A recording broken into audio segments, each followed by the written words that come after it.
All right, the man, the myth, the legend, Leon Kennedy, Resident Evil 4 came out in September 2023, I think, hit PlayStation 5, took the world by storm, and a lot of Resident Evil games have come out since then, right? Since 2023 up until now. We've had a few remakes, but none can compare to Resident Evil 4, in my opinion. It takes the cake. It was the crown jewel of Resident Evil.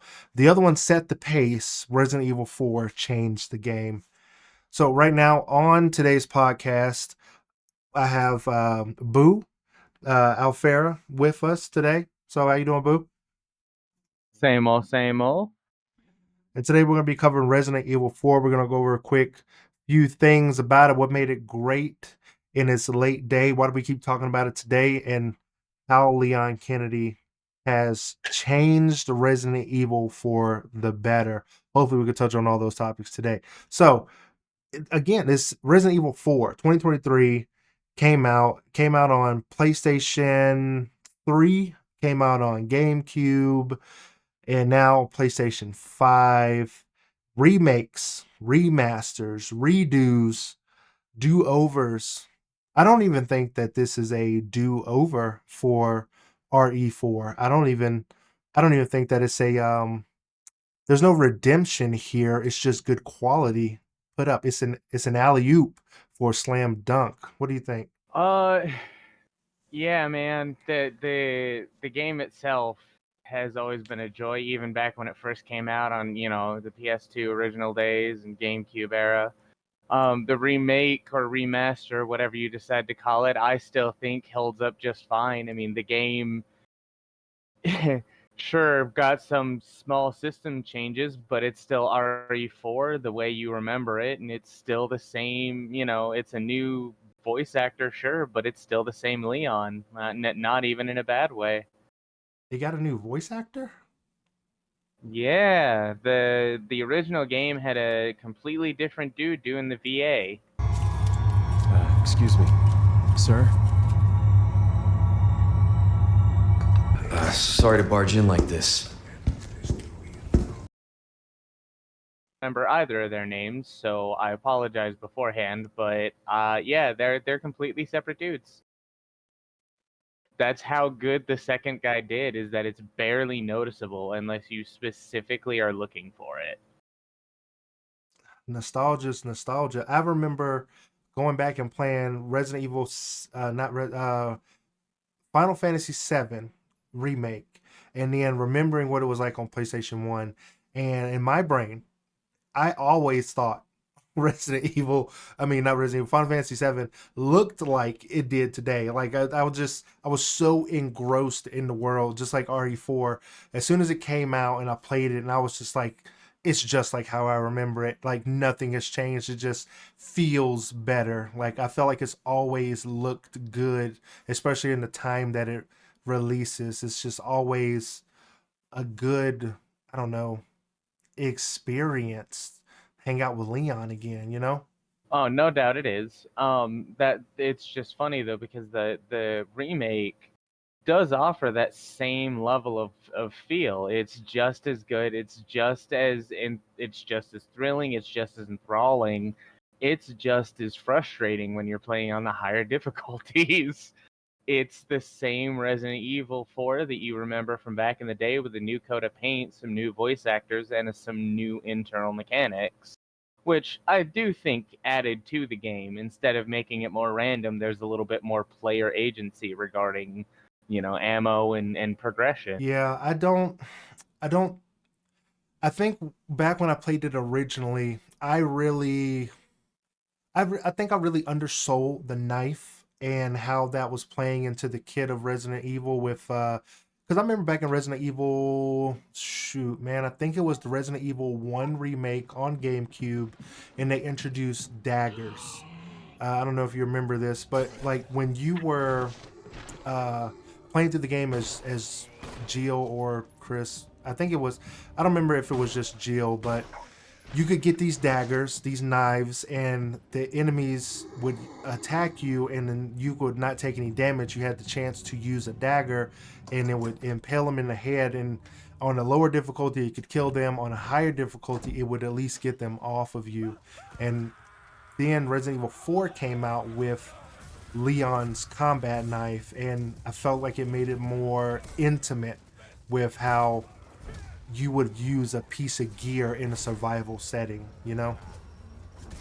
Yeah, the original RE4, at least until you um really got the timing down for it, the weapon was ridiculously situational.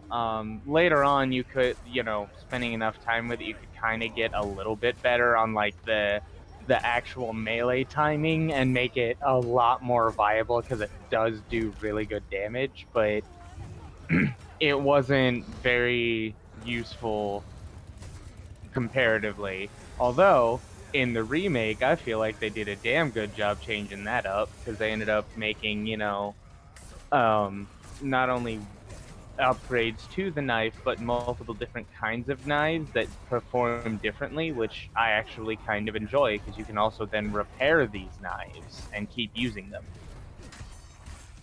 Yeah, Not to mention in Resident Evil, I want to say that the knife, like on harder runs back in the day, you would carry the knife around with you to conserve ammo, and it didn't break. It was just like an infinite use weapon. I want to say that was there, and you'd shoot the yeah, enemies until they fail, and then you'd go up, change to your knife, and then you'd stab them while they were on the ground in order to conserve ammo. yeah, you would use it mostly in that situation because you could do a lot of damage with it quickly, but it mostly came down to, you know, conserving ammo because it was infinite. Um, in the remake, they increased the damage way higher and made it to where it had durability and implemented this really weird but also really cool parry system where you can actually just parry enemy attacks. Do you think that they should? I, not just you, but I honestly think that I think they're sitting on a gold mine here with remaking Code Veronica X, or even bringing some of the earlier Resident Evil Zero up to date. I think they're just sitting on gold mines here, waiting for that to come about. Resident Evil 5 remake would be great too. If you believe rumors, there's actually remakes of Zero and Veronica in the works, but no one's confirmed it yet. That is something that the internet has said a couple times is supposed to be in the works post the release of RE4 remake because it did so well. I am looking forward to in the future seeing Chris Redfield punch a boulder in 4K on my PlayStation 5 Pro. That is what I want to see. And I want to get a good look to make sure if Wesker actually died in the volcano. Spoiler alert for anybody who hasn't made it that far since the game came out, over a decade ago.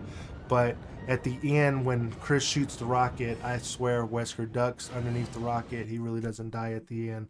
But I mean, I don't know. That's a whole thing. I don't know if that's discussed later in the other games, but seeing that in 4K, seeing how all that goes down in an updated environment would be good. Well, so then what you're wanting is a remaster, not a remake. No, I want a remake. I don't think 5 it wasn't it wasn't for me particularly to be running through it again like that. It was really really action based, and it was okay for what it was supposed to do, but I think it could have been tightened up. If it was a little bit more tight with the combat and the way that they were pulling off that action, I would like it. More like when what they did in Resident Evil 6. I like that. I like that whole the way that they did that for his story plots in RE6, but in Resident Evil 5, at least, I felt like it was a bit loose, and I think they cleaned it up in 6. Yeah, so I never really spent much time playing any of the games after 4. Instead, I actually spent most of my time playing the DLC for the RE4 remake and the Mercenaries game modes. The Separate Ways DLC for the remake, that's just been a lot of my time.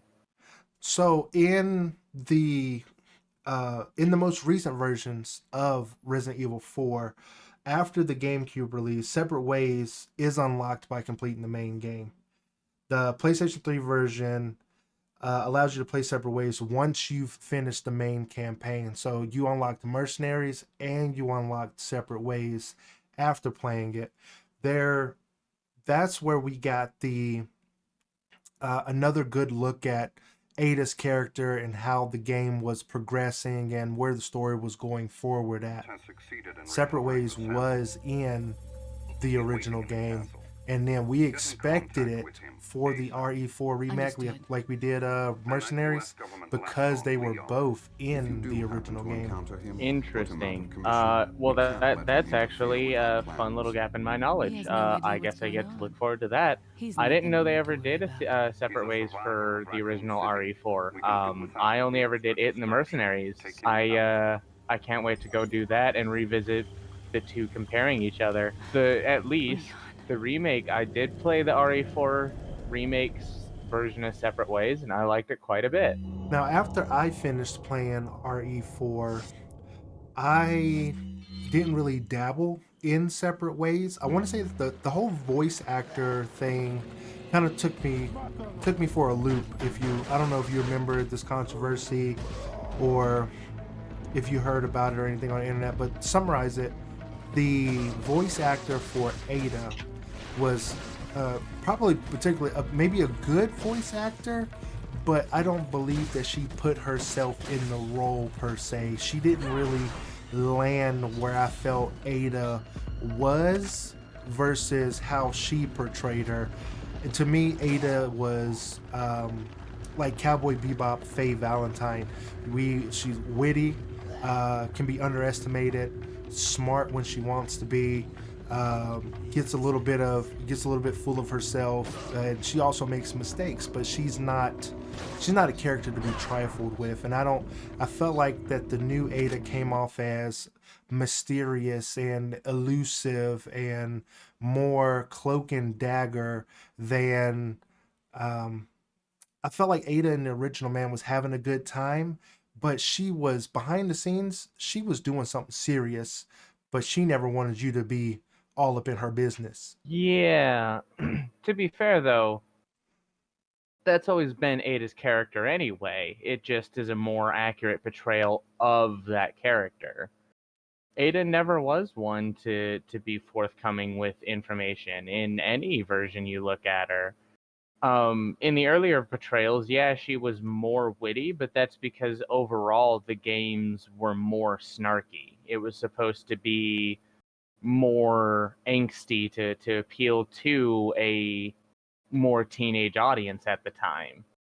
17, 18, 19-year olds who are angry and frustrated because, well, a lot at the time. Whereas to the more modern takes are supposed to be just more down to earth, realistic, and relatable characters, which is why we get more things like seeing Ada have things like fears and inconsistencies in her facade, or moments of compassion where otherwise it would have just been a harsh joke from the original. I wasn't the only one in the consensus of thinking like, man, she sounds just a bit different tonally. She looked amazing, but tonally she was just different. And then we have Mercenaries, which got a big facelift. They it ended up getting quite the workover, and from the little bit of time that I did play with it, I was like, this is how time attacks time, like you know what I mean, like this is how the like this mode should work. It was when you failed, right? You didn't do the best you could. You're like, okay, I think I know what I could have done differently here. Yeah. Okay. Yeah. Yeah. So similar to the shooting gallery, you're right. It is about the efficiency of you both knowing your weapons and characters. Where Mercenaries really edges out though over something like the shooting galleries as its own game mode, and why it should have stayed, why it should be its own game mode. It's not just about knowing your weapons and your character movement like it is with the guns, because you also have to know your enemies really well to use the right guns against them, because you only have two or three and you only have limited ammo. Yeah.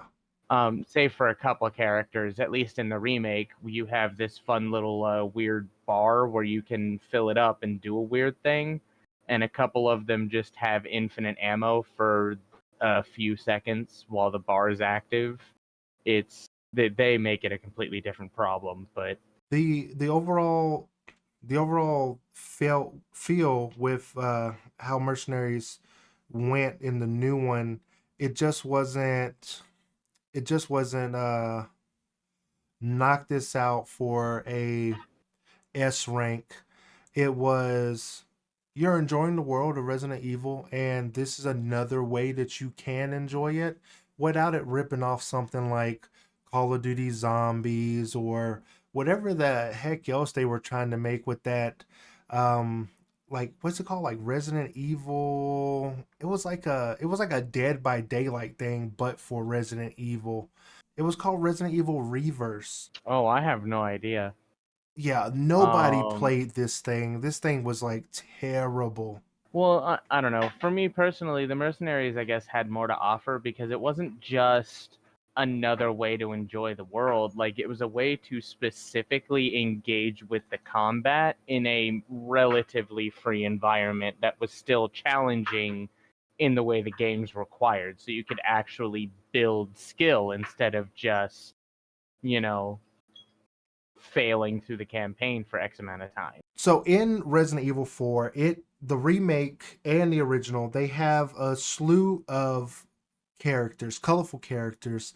You got Louis or Luis, and I like the way that they updated his character. They gave him more flair, more Hey, we're not done pizzazz. So here. really gave me a chance Later, to amigo. actually care about the character when he ended up meeting his ultimate demise in the game. And then you have Ada, which goes hand in hand with Leon. You can't have a Leon story without Ada. They kind of intertwine that way. And then you have the newcomer, the the president's daughter. You got the Ashley Graham into the game. Now, they updated her quite a bit besides just her character model, and they gave a little bit more extra besides just being unable to look up her skirt, which I'm not going to say that I've tried it a few times, but it has definitely changed the way that I see Ashley in the whole ethos of Resident Evil. Then the first time that I played the game, I really had her parts in the game were quite annoying, and in this time it was again it was more it was more palatable. It was something that I could take in. It was an interesting game of red light, green light, to where you had the lantern and you turn it onto the enemy and they freeze and you turn around and they start moving again after a little bit of time. It was a way to put tension on a situation that normally was just annoying to get through altogether, you know? Yeah, Graham just in general, and the comparison between the two games. In the first game, I just found her insufferable. She was exceedingly bitchy and entitled, and in like the worst and most inconvenient ways, because just frustrating beyond belief. The sheer number of times that she just does shit that she should not have because she just thinks she knows better than Leon is so fucking unbearable. But that in mind, I have to say, as an actual mechanic, I do have to say I prefer the original because I prefer to actually having a health bar than in the system we got in the remake, where if she just gets hit one time for whatever fucking reason, she goes down, and while she's down, she just immediately dies. There's no recovery, there's no nothing, it's just game over. Dunyan rings, start over. I And don't that think shit she is should be beyond as durable as frustrating Leon. because I don't think she should be as durable as Leon, but a health bar makes so much more sense because oh my god, the sheer amount of times that I've been running around in the story mode where she just randomly gets hit by a stray ranged enemy while I had a melee enemy charging at me and they miss me and hit Ashley and she just insta died. was beyond infuriating, especially on the hardest difficulty where you're already stressed out because these dudes basically one shot you. It's just a level of frustrating that you're just, it's not right. No one, no one should have that little durability that she just gets immediately fucked up. I mean, Leastways in it from a gameplay perspective. what would it be like if you if Leon was to give her like a spare gun and she was to pop off a few shots, even if she wasn't that accurate? I mean, would that have made her better? Or I don't know. I felt like the tension of trying to save her and keeping her protected essentially really, I think it really hit home this time with Ashley go hide, stick close, and I don't know. I'd never played it on professional. I don't know that struggle. I can't speak on that of how undurable she is, but through the main campaign and how things go, I already thought it was hard enough to keep her alive and to make sure that she didn't get, taken off into the distance out of some random door because, Las Plagas wants to overwhelm me with bullshit mechanics and then, drag her off into the ether and do whatever they were going to do. Yeah, I don't know. For me, it's a different problem because Ashley, especially I guess because I played on the higher difficulties where you can't body block for Ashley nearly as much as you can in the lower difficulties. It's a real pain in the ass because you'll just sit there and tank rounds in, or at least I would, in normal and maybe even like the harder difficulty. But on professional, where you're basically getting one shot by most enemies, it's just not feasible to sit there and try and tank rounds. It makes Ashley an insufferable character to deal with because she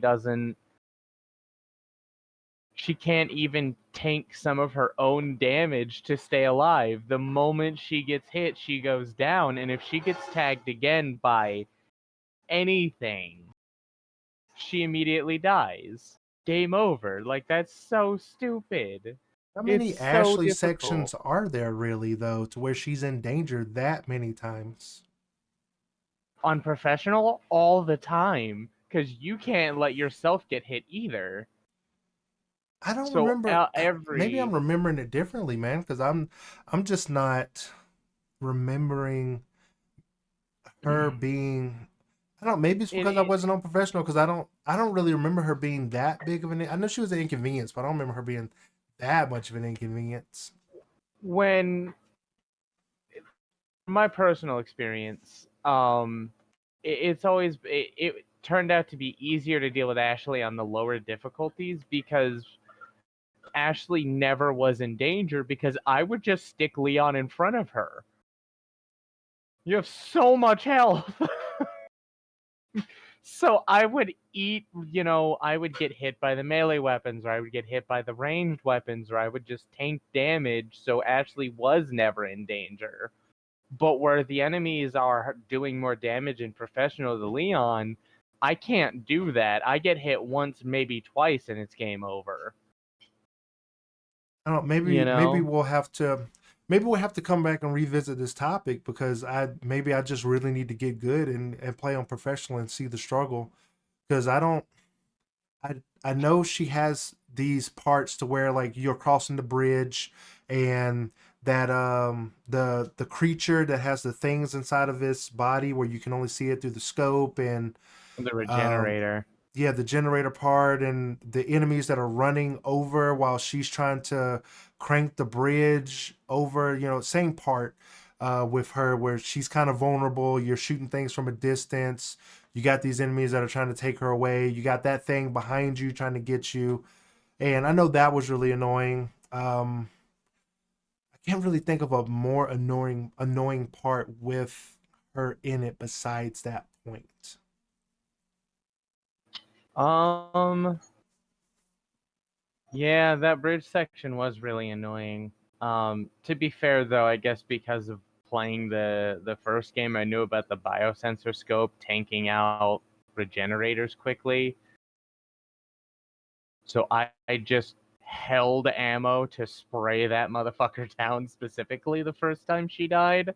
Um, but yeah, I don't know. I just always felt she was frustrating, except for the one section where you play as her. That I really felt like she did well because they gave her a fucking health bar. It was really cool. That was a very fun section, a very unique puzzle. Like you said, a fun game of red light, green light, where you're able to play the game at both your own pace, but also at the pace of the enemy because you do have to move quickly, but also you have to make sure that you can't, get chased and cornered. It's very fun. I I did like that section a lot. So overall, I think Ashley is just a unique wash of frustrating when she's a side character, fun to play as when she's a main character. So Resident Evil 4, PC, PlayStation 5 came out. It's a good game. I really like revisiting Resident Evil 4. Should get back onto it, finish, see if I can actually get good enough to do professional mode. But there's so many games. I feel like we're just in a game overload right now with so many things going on. But I want to thank Boo for joining us again for these topics and joining in on the podcast today. So thanks, Boo, for uh, being here with us. Thanks for having me, letting me yap your ear off for fucking, what, 40 minutes? Something like that. So the next time we get on here and talk about um, So I'd like to thank you guys for joining us for another episode of I Heard You Never.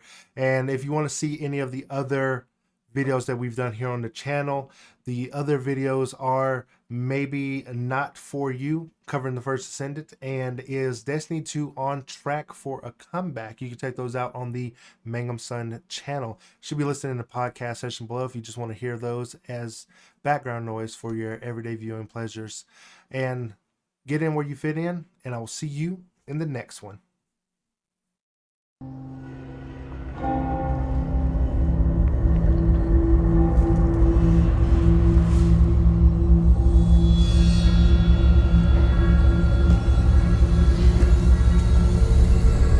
Where's everyone going?